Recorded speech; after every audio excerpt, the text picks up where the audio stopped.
ప్రియ శ్రోతలారా, ఈ రోజున మన పాఠం హెబ్రీ పత్రిక 3వ అధ్యాయం 1 నుండి 6వ వచనం వరకు. జాగ్రత్తగా వినండి. ఇందువలన పరలోక సంబంధమైన పిలుపులో పాలు పొందిన పరిశుద్ధ సహోదరులారా, మనము ఒప్పుకొనిన దానికి అపొస్తలుడు, ప్రధాన యాజకుడు అయిన యేసు మీద లక్ష్యముంచండి. పరిశుద్ధ సహోదరులారా, పరిశుద్ధులైన సహోదరులు, విశ్వాసులు, పరిశుద్ధపరచినవాడు యేసు, పరిశుద్ధపరచబడిన వారందరూ యేసు సహోదరులు. వీరు పరస్పరం సోదరీ సోదరులు, పరిశుద్ధులు. సహోదరత్వం పరిశుద్ధమైనది. యేసుక్రీస్తు మనకు అపొస్తలుడు. దేవుడు పరలోకము నుండి పంపగా ఆయన వచ్చాడు. యేసు మన ప్రధాన యాజకుడు, ఆయన అపొస్తలుడు కూడా. మనము యేసును బహిరంగంగా ఒప్పుకున్నాము. ఆయనను దేవుడు పంపాడు గనుక ఆయన అపొస్తలుడు. తిరిగి మన వద్ద నుండి పరలోకానికి వెళ్లి ప్రధాన యాజకుడయ్యాడు. అపొస్తలుడు, ప్రధాన యాజకుడు అయిన యేసే మన విశ్వాస ప్రమాణం. అందరూ ఈ యేసు మీద లక్ష్యముంచాలి. ఆయన వైపు దృష్టి కేంద్రీకరించండి. ఈ యేసు ఎంత గొప్పవాడో చూడండి. దేవుని ఇల్లంతటిలో మోషే నమ్మకముగా ఉండినట్లు ఈయన కూడా తనను నియమించిన వానికి నమ్మకముగా ఉన్నాడు. సంఖ్యాకాండం 12వ అధ్యాయం 7వ వచనంలో దేవుడన్నాడు, నా సేవకుడైన మోషే నా ఇల్లంతటిలో నమ్మకమైనవాడు. అయితే యేసుక్రీస్తు మోషే కంటే శ్రేష్ఠుడు. యేసు తన తండ్రి చేత నియమించబడినవాడు. యేసు తన తండ్రికి ఎంతో నమ్మకమైనవాడు. మోషే ఇల్లంతటిలో నమ్మకమైనవాడు. యేసుక్రీస్తు ఇంటి పైన అధికారి, యజమాని, దేవుని కుమారుడు. ప్రతి ఇల్లు ఎవడైనా ఒకని చేత కట్టబడుతుంది. సమస్తమును కట్టినవాడు దేవుడే.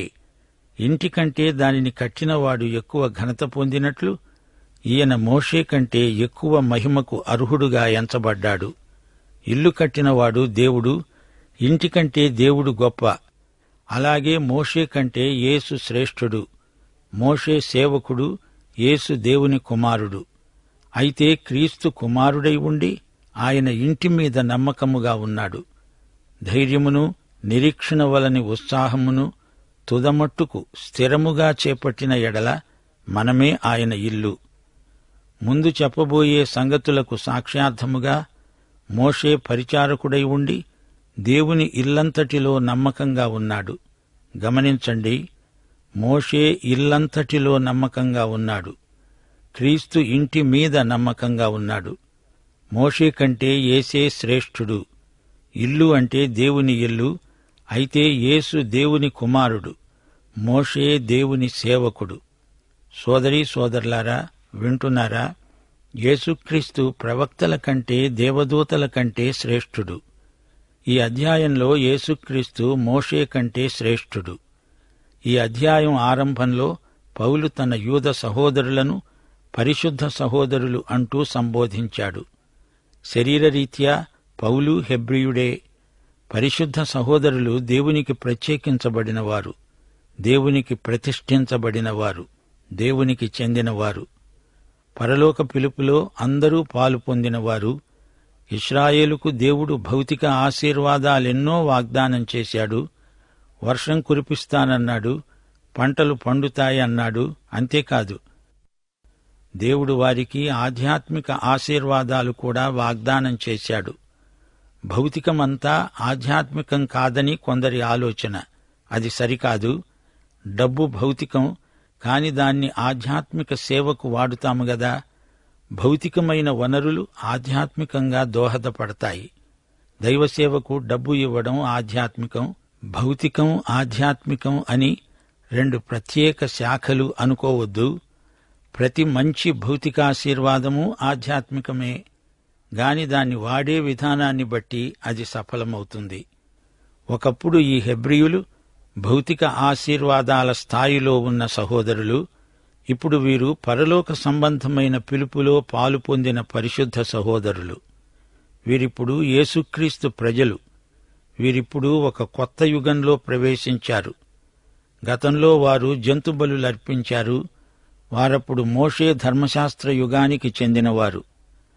ఆ యుగధర్మాన్ని పాటించారు. అయితే అదంతా యేసుక్రీస్తునందు నెరవేరింది.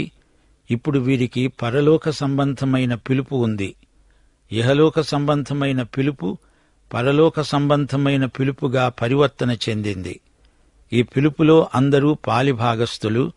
యూదుడు విశ్వాసి అయితే అతడు యూదుడుగా ఉండడం మానేయాలా? అలాంటిదేమీ లేదు.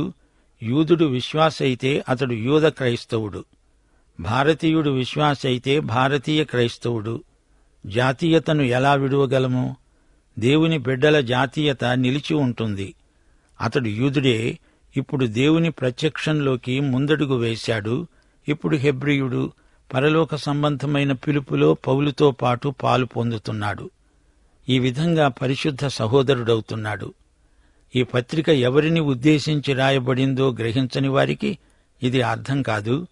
సందర్భశుద్ధి లేకుండా దేవుని వాక్యాన్ని వివరించే సాహసం చేయకూడదు. పరలోక సంబంధమైన పిలుపులో పాలు పొందిన పరిశుద్ధ సహోదరులకు సహోదరుడైన పౌలు రాయునది. మన అపొస్తలుడు ప్రధాన యాజకుడునైన యేసు మీద లక్ష్యం ఉంచండి. మనము ఒప్పుకొనిన దానికి యేసు అపొస్తలుడు. లక్ష్యముంచండి, మనస్కరించండి, గురిపెట్టండి. మీ మనసును కేంద్రీకరించండి, ధ్యానించండి, మననం చెయ్యండి. యేసును అపొస్తలుడుగా చూడండి. యేసు అపొస్తలుడా? దేవుడు పంపిన యేసు దేవుని అపొస్తలుడు. యేసు పంపిన వారు యేసు యొక్క అపొస్తలులు. దేవుని పక్షాన దేవుడు పంపగా పరలోకం నుండి ఈ లోకానికి వచ్చాడు. దేవుని వద్ద నుండి మనకు కబురు తెచ్చాడు. యేసు దేవుని ప్రత్యక్షం, దేవుని వాక్కు. ఆయన దేవుడు పంపిన మహా అపొస్తలుడు. అంతేకాదు, ఆయన ప్రధాన యాజకుడు కూడా. యేసు ప్రధాన యాజకత్వమే ఈ పత్రిక అంశం. అపొస్తలుడు మన వద్దకు దేవుని నుండి వచ్చాడు. ప్రధాన యాజకుడు మన వద్ద నుండి దేవుని వద్దకు వెళ్లినవాడు. పాత నిబంధన ప్రవక్తలాగా దేవుని పక్షాన అపొస్తలుడు మాట్లాడతాడు. ప్రధాన యాజకుడు దేవుని ఎదుట మానవ ప్రతినిధి. యేసుక్రీస్తు మన ప్రధాన యాజకుడు. ఆయన యేసు దేవుడు నరుడయ్యాడు. ఇంకా నరుడుగానే పరలోకంలో మన ప్రధాన యాజకుడై ఉన్నాడు. మన పక్షాన విజ్ఞాపన చేస్తున్నాడు. ఈ రోజున ఆయన మహిమలో ఉన్నాడు. మనకు దేవునికి మధ్య ప్రధాన యాజకుడై మధ్యవర్తిగా విజ్ఞాపన చేస్తున్నాడు. ఆయన మన పక్షాన ఉత్తరవాది, న్యాయవాది, వకీలు. ఆయన మన తరపున వాదిస్తున్నాడు. నా స్థితిగతులను బాగా అర్థం చేసుకున్న యేసు నా పక్షాన ఉండడం ఎంత మహద్భాగ్యం. యేసు మీద లక్ష్యముంచండి. ఆయనే మన గురి. యేసు మన అపొస్తలుడు, మన ప్రధాన యాజకుడు. యేసుక్రీస్తు మోషే కంటే శ్రేష్ఠుడు, ప్రవక్తల కంటే శ్రేష్ఠుడు, దేవదూతల కంటే శ్రేష్ఠుడు. ఇప్పుడు మోషే కంటే శ్రేష్ఠుడు. హీబ్రూ ప్రజల దృష్టిలో మోషే చాలా ప్రముఖుడు. మోషే అబ్రహాము కంటే శ్రేష్ఠుడైతే యేసుక్రీస్తు మోషే కంటే శ్రేష్ఠుడు. తనను నియమించిన తండ్రికి యేసు ప్రభువు ఎంతో విశ్వసనీయుడు, నమ్మకమైనవాడు. దేవునికి ప్రతినిధిగా వచ్చి మనతో మాట్లాడాడు. గొప్ప సేవ, నమ్మకమైన సేవ చేశాడు. మన పక్షాన దేవునితో ఇప్పుడు మాట్లాడుతున్నాడు. విశ్వసనీయుడు. మోషే దేవుని ఇల్లంతటిలో నమ్మకమైనవాడు. దేవుని ఇల్లు మొత్తంలో మోషే విశ్వసనీయుడు. దేవుడు చెప్పిన పని దేవుడు చెయ్యమన్నట్లే చేశాడు. ఎంతో నమ్మకమైన పని చేశాడు. పంచగ్రంథాలు అనగా ఆది నిర్గమకాండాలు, లేవీయ సంఖ్యాకాండాలు, ద్వితీయోపదేశకాండం రాసినవాడు మోషే. రాయటంలో అతడు ఏ తప్పు చేయలేదు. తాను చేసిన తప్పులను కూడా రాశాడు. అదే అతని విశ్వసనీయత. మోషేలో ఒక బలహీనత ఉంది. ఉండి ఉండి కోపం రెచ్చిపోతుంది. రాయితో మాట్లాడు అంటే దాన్ని కొట్టాడు. ఆ రాయి క్రీస్తుకు సంకేతం. క్రీస్తు మన కోసమై చేసిన దానికి రాయి ప్రతీక. నిర్గమకాండం 17వ అధ్యాయం 6వ వచనంలో ఒకసారి రాతిని కొట్టమని దేవుడన్నాడు. మోషే రాతిని అప్పుడు కొట్టాడు. ఒకేసారి కొట్టాలి, రెండోసారి కొట్టకూడదు. క్రీస్తు మన కోసం ఒక్కసారే సిలువ వేయబడ్డాడు. రెండోసారి ఆయనను సిలువ వేయకూడదు. రెండోసారి రాతిని తొందరపడి మోషే కొట్టాడు. అది తప్పు. కొన్ని తప్పులు చేశాడు. ఏదేమైనా మోషే పరమసాత్వికుడని దేవుని ప్రశంస పొందాడు. మోషే విశ్వసనీయతను దేవుడు ఎంతో మెచ్చుకున్నాడు. నమ్మకమైన వారిని ఎంతో ప్రోత్సహిస్తాడు మన ప్రభువు. మత్తయి సువార్త 26వ అధ్యాయం 21వ వచనం, భళా నమ్మకమైన మంచి దాసుడా. మనమెవరివైనా, ఎన్ని అర్హతలున్నా ప్రభువు చూచేది మన విశ్వసనీయత. కొంచెమైనా గొప్పైనా ప్రతి విషయంలో నమ్మకంగా ఉండాలి. మోషే ఎంతో నమ్మకమైన వ్యక్తి. అలాగే ప్రియశ్రోత, నీవు నమ్మకమైన మనిషివని దేవుడు మెచ్చుకుంటే అంతకంటే ఇంకేం కావాలి? మోషే దేవుని ఇల్లంతటిలో నమ్మకమైన వాడైతే యేసుక్రీస్తు ఆ ఇల్లు కట్టినవాడు. ఆయనే నిర్మాత, సృష్టికర్త. ఆ మాటకొస్తే మోషేను సృజించినవాడు ఆయనే. ప్రతి ఇల్లు ఎవడైనా ఒకని చేత కట్టబడుతుంది. నిర్మాత లేకుండా ఇల్లు ఎలా తయారవుతుంది? ఎవరో ఒకరు కట్టితేనే కాని కట్టడము ఏర్పడదు. సమస్తము కట్టినవాడు దేవుడే, యేసు ప్రభువే. ఆయనే దేవుడు, సృష్టికర్త. మోషే ఇల్లు కట్టినవాడు కాడు, యేసు సృష్టికర్త. మోషే సృష్టి. యేసు లేకుండా కలిగి ఉన్నదేదీ కలుగలేదు. యేసు ప్రభువు, మోషే సేవకుడు. మోషే కుమారుడు కాడు, సేవకుడు. క్రీస్తు కుమారుడు, దేవుని అద్వితీయ కుమారుడు. కుమారుడు ఇంటి పైన ఉన్నవాడు, సేవకుడు ఇంటిలో పనివాడు. యేసుక్రీస్తు సృష్టికర్త, దేవుని కుమారుడు. రెండు విధాల యేసు మోషే కంటే శ్రేష్ఠుడు. ధైర్యము, నిరీక్షణ వలని ఉత్సాహము తుదమట్టుకు చేపట్టిన ఎడల మనమే ఆయన ఇల్లు. మనము దేవుని కుమారులమైతే మనము పరలోక సంబంధమైన పిలుపు పొంది పరిశుద్ధ సోదరులమైతే మనము నమ్మకంగా ఉంటాము. మనమే ఆయన ఇల్లు, ఆయన కుటుంబము మనమే. 1 యోహాను 2వ అధ్యాయం 19వ వచనం, వారు మనలో నుండి బయలు వెళ్లారు గాని వారు మన సంబంధులు కారు. వారు మన సంబంధులైతే మనతో కూడా నిలిచి ఉండేవారు. అయితే వారందరూ మన సంబంధులు కారని ప్రత్యక్షపరచబడినట్లు వారు వెళ్లారు. దేవుని కుటుంబాన్ని విడిచిపోయిన వారు అసలు అందులోని వారు కారు. విశ్వాసాన్ని అంటిపెట్టుకొని తొలగిపోకుండా ఉన్నవారే దేవుని బిడ్డలు. విశ్వాసులు తొలగిపోకుండా కాపాడేవాడు ప్రభువే. హెబ్రీ పత్రిక రాసిన పౌలు చెబుతున్నాడు, ధైర్యము, నిరీక్షణ వలని ఉత్సాహము చేపట్టి తుది వరకు స్థిరముగా ఉన్నవారే దేవుని కుటుంబం. అందరూ పరలోక పిలుపు పొందిన పరిశుద్ధ సహోదరులు. దేవునికి స్తోత్రం. నిజంగా దేవుని బిడ్డలైతే వాక్యాన్ని అంటిపెట్టుకుని ఉంటారు. దేవుని వాక్యాన్ని ప్రేమిస్తారు. బిడ్డలు తండ్రి మాటలు ఎల్లప్పుడూ వినగోరుతారు. మోషే ధర్మశాస్త్రాన్ని ప్రతిపాదించాడు. యేసుక్రీస్తు ఒక కొత్త నియమాన్ని ప్రబుద్ధం చేశాడు. ఇదే కొండమీది ప్రసంగం. సీనాయి కొండ ధర్మశాస్త్రమైతే యేసు ప్రసంగపు కొండ అంతకంటే ఎత్తైనది. మోషే ప్రోక్తమైన ధర్మశాస్త్రం ప్రజల ప్రవర్తనకు తీర్పు చెబుతుంది. అయితే కొండమీది యేసు ప్రసంగం ప్రజల పరివర్తనకు కారణమవుతుంది. కొండమీది ప్రసంగంలోని ధన్యతలను చూడండి. హృదయశుద్ధి గలవారు ధన్యులు, వారు దేవుణ్ణి చూస్తారు. ధర్మశాస్త్రం ప్రవర్తనకు సంబంధించింది. కొండమీది ప్రసంగం సౌశీల్యానికి సంబంధించింది. యేసు మరణ పునరుత్థానాలలోని రక్షించే కృపను పొందినవారే కొండమీది ప్రసంగాన్ని జీవించగలరు. క్రీస్తునందలి విమోచనను అనుభవించని వారు కొండమీది ప్రసంగాన్ని అమలుపరచడం అసాధ్యం. విముక్త ప్రజలే క్రీస్తు యొక్క ఉన్నతమైన నైతిక, ఆధ్యాత్మిక ప్రమాణాలు అందుకోగలరు.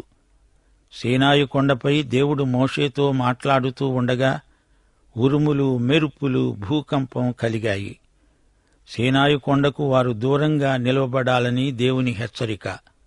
పశువులు కూడా ఆ కొండను తాకటానికి వీల్లేదు. కాని ఇది కృపాయుగం. యేసు కల్వరిగిరి నుండి మాట్లాడాడు. ఆ కొండపై శిలువ ఉంది. ఆ శిలువపై వ్రేలాడిన వ్యక్తి చిత్రహింసకు గురి అయ్యాడు, గాయపరచబడ్డాడు, చనిపోయాడు. ఆయన మానవుడే కాదు, దేవుడు కూడా. ఆయన శిలువ మరణములో నుండి దేవుని కృపాధార లోకంలోకి ప్రవహించింది. దేవుడు ధర్మశాస్త్రము ద్వారా మనలను రక్షించలేదు, కృపచేత విశ్వాసము ద్వారా మనలను రక్షించాడు. దేవుని బిడ్డలు ధైర్యము గలవారు. నిరీక్షణను బట్టి వీరికెంతో ఉత్సాహం కలుగుతుంది. తుదమట్టుకు దేవుని బిడ్డలకు ఈ నిరీక్షణానందం ఉంటుంది. ప్రియ శ్రోతలు, వింటున్నారా? యేసు ప్రవక్తల కంటే శ్రేష్ఠుడు, దేవదూతల కంటే శ్రేష్ఠుడు, మోషే కంటే శ్రేష్ఠుడు. మనము ఒప్పుకున్న దానికి అపుస్తలుడు, ప్రధాన యాజకుడు అయిన యేసునందు లక్ష్యముంచాలి. హెబ్రీ పత్రిక 12వ అధ్యాయం 3వ వచనంలో ఇలాంటి హెచ్చరికే ఉంది. మీరు అలసట పడక మీ ప్రాణాలు విసుకక ఉండునట్లు పాపాత్ములు తనకు వ్యతిరేకముగా చేసిన తిరస్కారమంతా ఓర్చుకొన్న ఆయనను తలంచుకొనండి. క్రీస్తునందు విమోచనను అనుభవించని వారికి కొండమీది ప్రసంగం ప్రయోజనకరం కాదు. యేసును చూడండి, తలంచండి, ఆయన యందు లక్ష్యముంచండి. యేసు వ్యక్తిత్వాన్ని, ఆయన పనిచేసిన విధానాన్ని, శిలువపై ఆయన చేసిన బలియాగాన్ని తలపోయండి. ఈ పత్రిక అంతా యేసునే చూస్తాము. యేసు ప్రవక్తల కంటే, దేవదూతల కంటే, మోషే కంటే, యెహోషువ కంటే, అహరోను కంటే, అలనాటి విశ్వాసవీరులందరికంటే గొప్పవాడు, శ్రేష్ఠుడు. యేసు దేవుడు పంపిన మహా అపుస్తలుడు. యేసు మన పక్షాన పరలోకంలో ఉన్న ప్రధాన యాజకుడు. మన కోసం విజ్ఞాపన చేస్తున్నాడు. అపుస్తలుడైన యేసు ద్వారా దేవుడు మనతో మాట్లాడితే, ప్రధాన యాజకుడైన యేసు ద్వారా మనం దేవునితో మాట్లాడుతున్నాము. ఇక క్రీస్తు ప్రజలు పరిశుద్ధ సహోదరులు. అందరికీ క్రీస్తు జ్యేష్ఠ సోదరుడు. ఆయన మనలను పరిశుద్ధపరిచేవాడు. పరలోక సంబంధమైన పిలుపు అందరికీ ఉంది. నూతన జన్మ, దానివల్ల మనకు కలిగిన ఆశీర్వచనాలు ఎన్నో ఉన్నాయి. పరలోకము నుండి మనకు వచ్చిన పిలుపు, ఈ పిలుపు మనలోకే పరలోకాన్ని తెస్తుంది. మనం ఆయనను ఒప్పుకోవాలి. బహిరంగమైన ఒప్పుకోలు ద్వారా ఆయనను మహిమపరచాలి. ఆయన సంఘంలో, ప్రభు భోజన సంస్కారాదులలో మన సాక్ష్యమే ఒప్పుకోలు. విశేషించి మన జీవితాలలో యేసు పోలికలే గొప్ప సాక్ష్యం, ఒప్పుకోలు. క్రైస్తవం కేంద్రంలో క్రీస్తున్నాడు. క్రైస్తవం అంటే క్రీస్తే. యథార్థంగా, తీవ్రమైన ఉత్కంఠతో మన దైనందిన జీవితంలో యేసును ఒప్పుకోవాలి. ఆయన ధ్యానమే మన ధ్యేయం. యేసు వ్యక్తిత్వం, ఆయన స్వభావం, ఆయన మనస్సు, వీటిని మనం అలవరుచుకోవాలి. యేసును ప్రేమించాలి. దేవనరుడైన యేసు నిన్ను నన్ను ఎంతో ప్రేమించాడు. ఆయన ప్రేమే మనలను వశపరుచుకుంది, శాసిస్తుంది. ప్రియ శ్రోత, నీవు యేసులాగా ఉండే ప్రక్రియలో పురోగమించాలి. పరిశుద్ధమైన పరలోక సంబంధమైన పిలుపునకు నీవు స్పందించాలి. గొప్ప బహుమానం నీకోసం సిద్ధంగా ఉంది. పాఠం ఇంతటితో సమాప్తం. ప్రభు అయిన యేసుక్రీస్తు వారి కృప, తండ్రి అయిన దేవుని ప్రేమ, పరిశుద్ధాత్మ అన్యోన్య సహవాసము మనకు సదాకాలము తోడై ఉండునుగాక. ఆమేన్.